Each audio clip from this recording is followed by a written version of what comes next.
está nessa gastronomia brasileira hoje? Né? Quem são os chefes que estão na gastronomia brasileira hoje? Quem são chamados de chefe na gastronomia brasileira hoje? Né? Quem está sendo representado? Como que a gastronomia te permite, ou até mesmo o estudo de alimentação? Você comentou sobre o curso de nutrição, nem sempre é gastronomia, né? A nutrição também está envolvida. Você hoje faz o mestrado, então, na área da filosofia, né? É, e como que esse estudo da alimentação te permite também desenvolver essas habilidades e esse seu saber, assim? Boa. Primeiro a gente precisa entender, né, que gastronomia é essa que a gente está falando, né? Porque assim, aqui no Brasil, a gente, durante muito tempo, ninguém falava de gastronomia, né?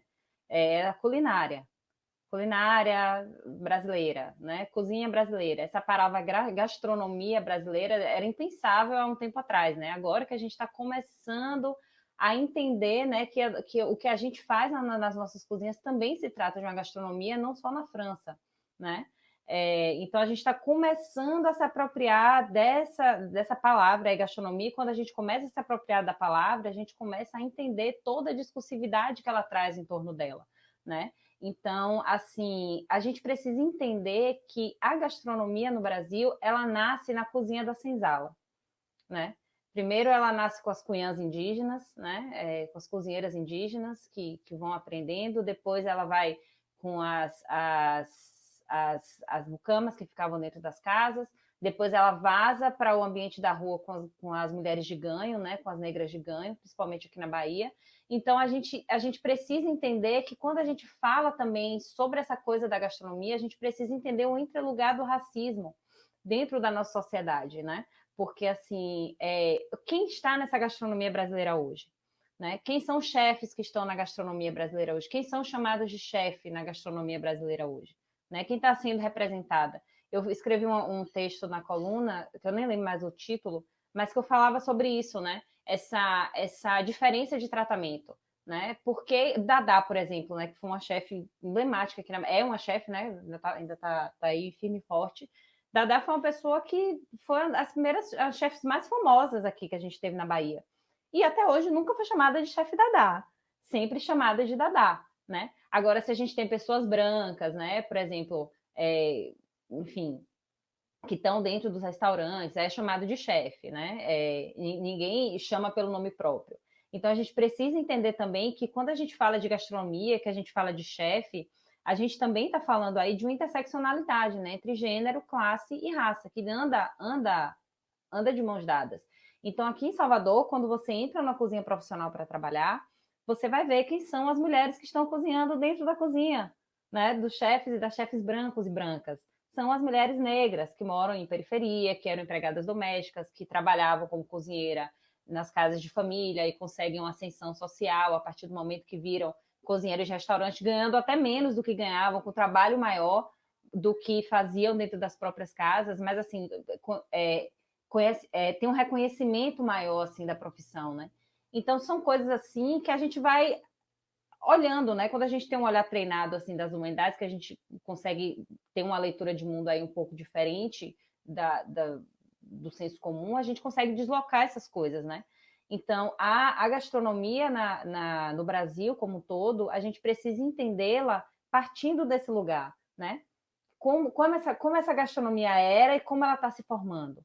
Então, hoje eu vejo as pessoas, né, no Instagram, né, vejo mulheres negras, vejo chefes negras que se intitulam de chefes, né? Eu lembro que uma vez Solange, quando ela estava começando lá no Culinário de Terreiro, ela ligou para mim e fez assim: ai, Thaís, eu posso me chamar, eu posso dizer que eu sou chefe? Eu dizia assim: você pode, você deve, né? Todas nós somos chefes das nossas cozinhas.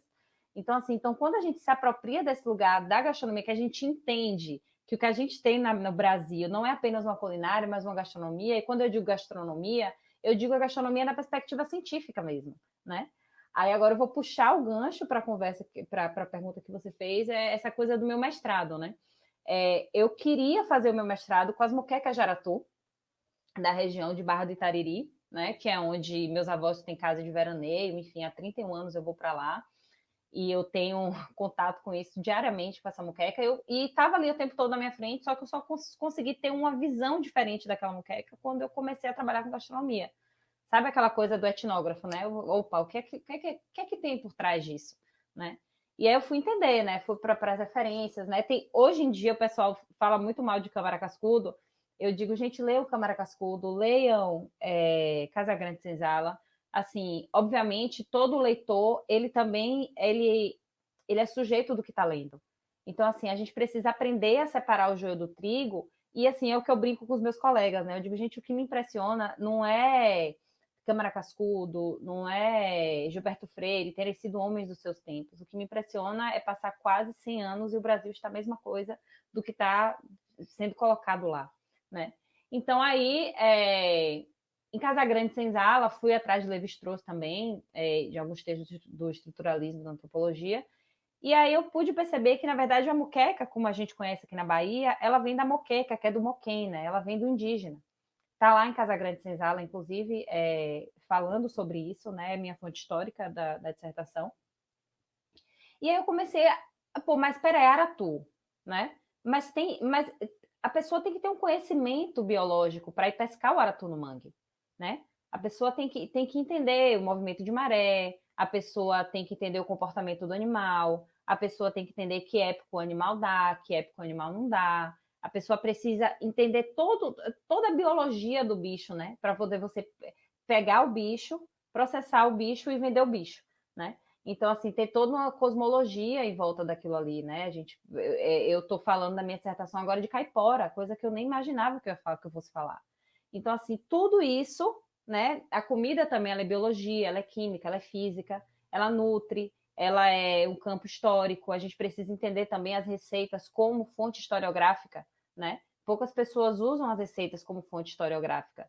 E a gente precisa entender a importância que tem as receitas para reconstituir a história alimentar do Brasil, a história cultural, e entender que o que a gente tem mesmo é gastronomia e que a gente precisa se apropriar disso e que a gente precisa também pesquisar mais, porque a gente tem muito pouco.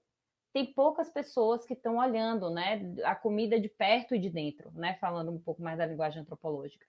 Então, é necessário a gente se apropriar desse lugar e entender o nosso passado, o nosso presente, para a gente poder ter uma perspectiva melhor lá na frente do que vai ser essa gastronomia lá na frente.